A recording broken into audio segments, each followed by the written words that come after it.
On January 6, 1985, the Chicago Bears stood within reach of the Super Bowl for the first time. Their journey to San Francisco had been marked by challenges met. And in their wake, the Bears had left a trail of bruised opponents and broken records.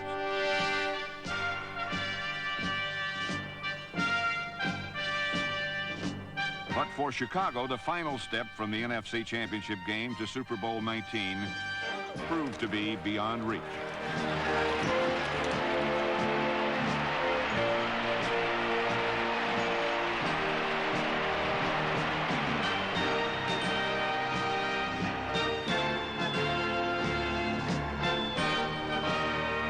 The bold journey had ended in frustration. However, the true significance of the Bears' 1984 season lay in the great distance they had come and the hard-fought road upon which they had traveled.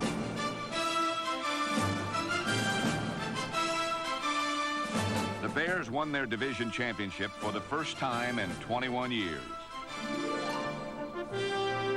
They were a special team, possessing the guile and finesse to avoid opponents, as well as the fury and muscle to meet them head-on.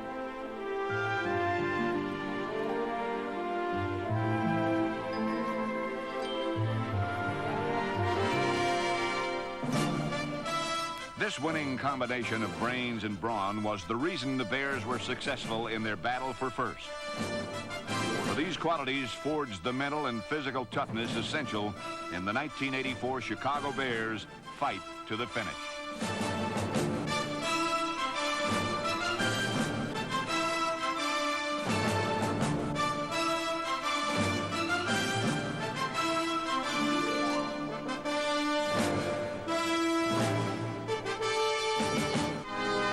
Determined to put their best foot forward, the Bears got a leg up on the competition early. Against Tampa Bay, quarterback Jim McMahon ran for one touchdown and threw for another in the Bears' 34-14 opening day victory.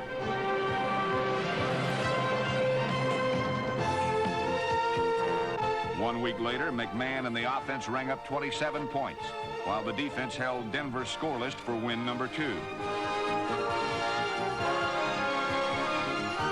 The Packers were Chicago's next victims as Bob Thomas kicked 3 field goals to give the Bears a 9-7 win and their best start since 1978. I tell you what, it's the best start that we've had in a long time. And if we continue defensively and offensively to play like we're playing, you know, and control our central division, we're going to win this thing. In week 4, playing without the injured McMahon, the Bears' good fortune suddenly took a bad bounce.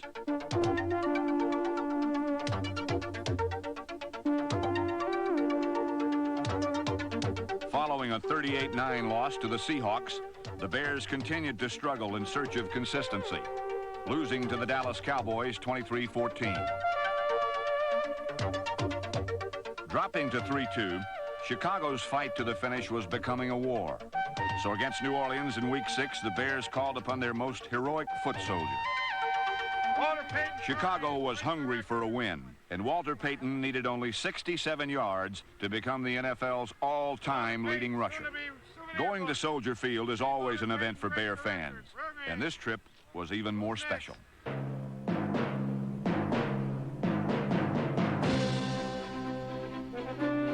Few players have earned as much affection as the man known as Sweetness. And typically in Payton's stubborn pursuit of a Bear victory, the record just happened to get in the way.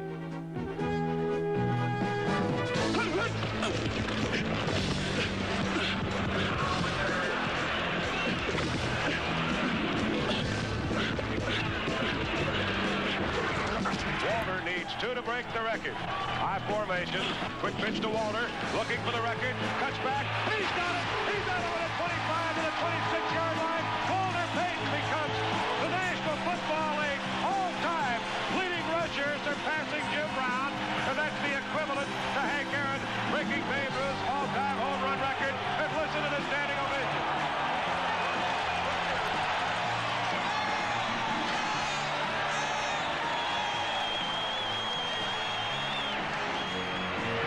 The motivating drive for me has been for the athletes that have tried but yet and still have failed to reach that certain achievement.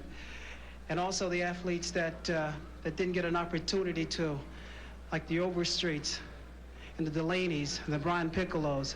You know, this simplifies what the game is made of. And what I did out there today is a reflection of those guys, because they made the sacrifices as well.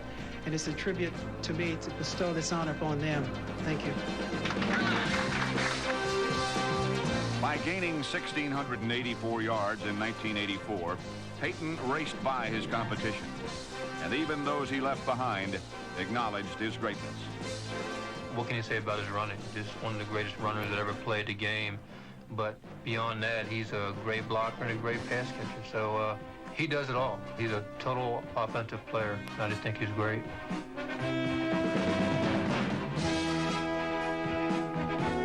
His athletic ability is unique.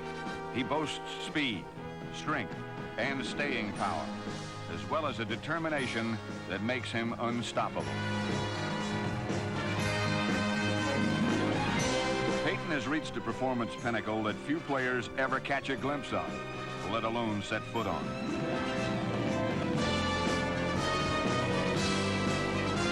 Walter Payton's 13,309 career rushing yards place him above the rest as the National Football League's all-time leading rusher.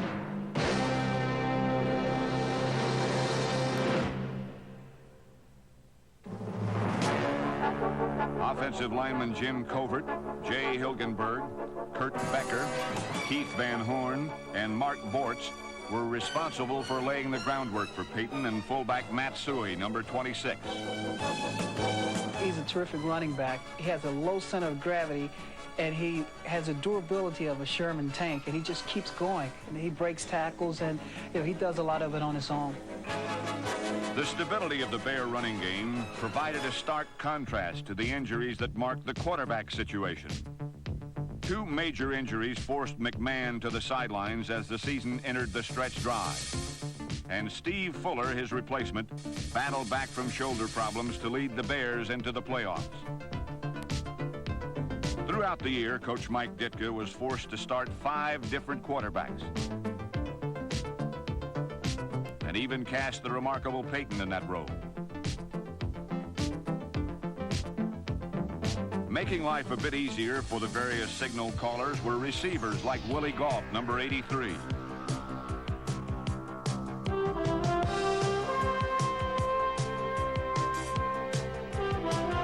In a run-oriented offense, Galt caught 34 passes and averaged over 17 yards per catch.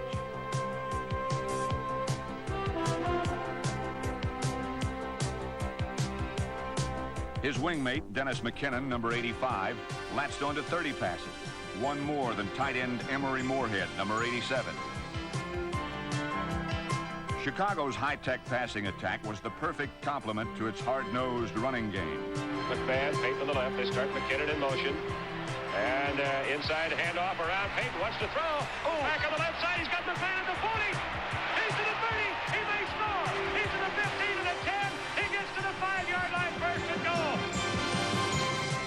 Against the Bucks in Week 8, McMahon helped the Bears close out the first half of their season with a 5-3 record and a firm hold on first place in the NFC Central Division.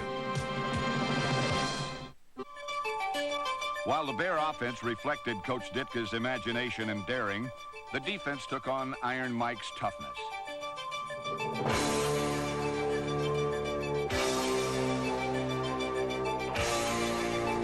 Relentless in its pressure, the Bear defense punished opposing quarterbacks.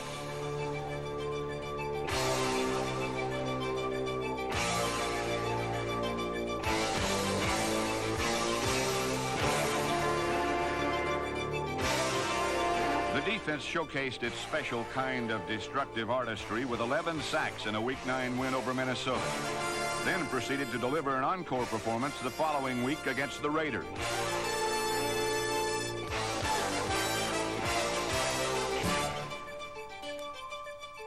When the reigning Super Bowl champions tried to intimidate Chicago with their pride and poise, the Bear defense responded by turning the Raiders black and blue.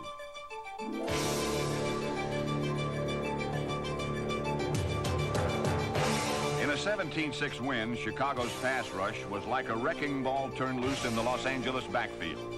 And number 95, Richard Dent, emerged from the wreckage with 4 of the Bears' 9 sacks. There's a wing to the left, slot to the right, back to throw Mark Wilson. He's going to go down. Another sack. This one by Richard Dent. Richard Dent having a sensational day.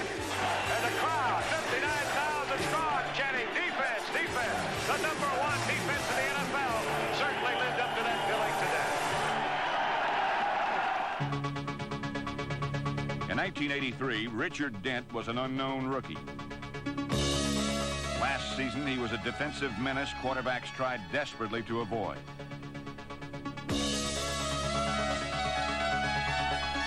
When they double team and I'm one-on-one, I expect myself to get to the passer because I take a lot of pride in what I do, and I don't feel like one guy should be able to stop me. Very rarely could one man stop Dent in 1984.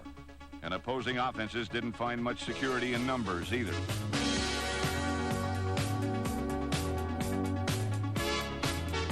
Number 95 tossed aside all obstacles on his way to leading the NFC with 17.5 sacks.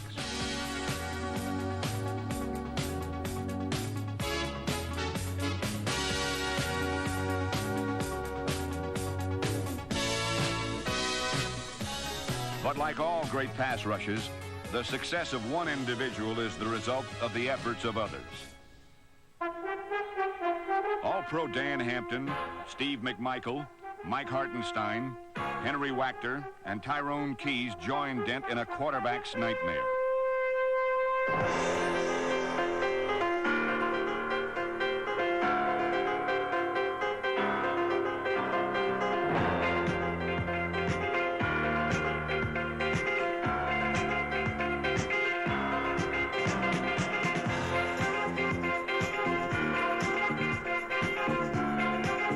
In 1984, the defense recorded an NFL record 72 quarterback sacks, and the line wasn't the only unit dealing out the punishment. Whatever the situation dictates, whatever it takes to put pressure on the quarterback, we'll bring them. We blitz just like when you got a headache and you need aspirin. You do it as much as you have to get the job done. Blitzing defensive backs and linebackers left many quarterbacks in dire need of a couple of extra strength pain relievers.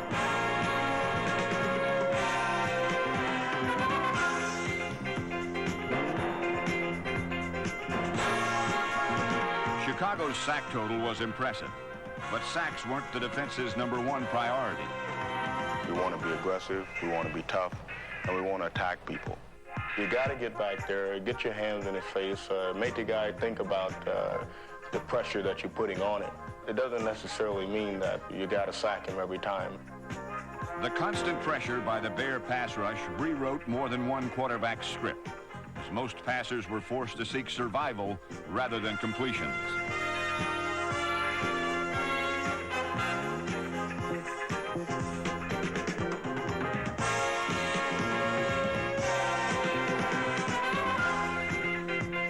Cashing in on the signal caller's dilemma were defensive backs Leslie Frazier, number 21, Gary Fensick, Mike Richardson, Dave Dewerson, and Todd Bell, one of 5 Bear Pro Bowl picks.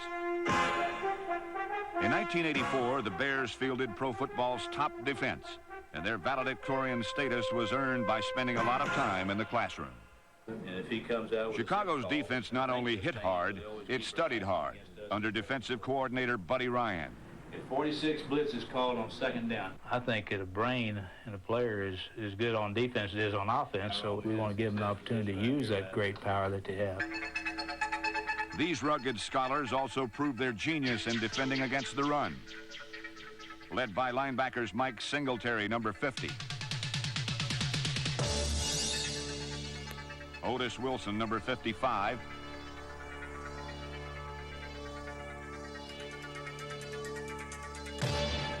And Al Harris, number 90, the Bears were the league's toughest team to run on.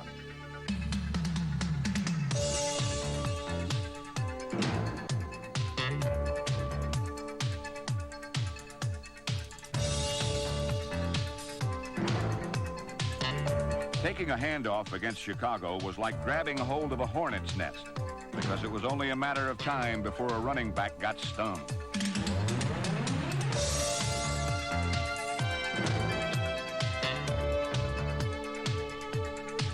While offensive excitement is a new joy for Bear fans, the defense remained a fierce constant in keeping with the team's proud past.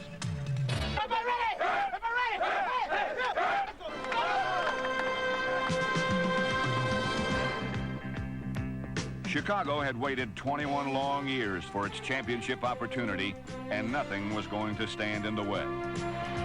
Moorhead the tight end. Bryant in motion. Rolling back to pass as Fuller steps up, throws it deep. He's got goal. He's got it for the touchdown. Fencing showing safety blitz here.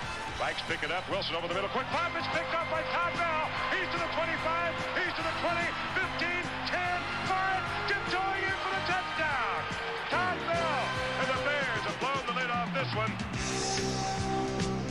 The Bears went on to win 34-3. Mike Ditka was showered with affection by a team he had turned into champions after only 3 years as the Bears head coach.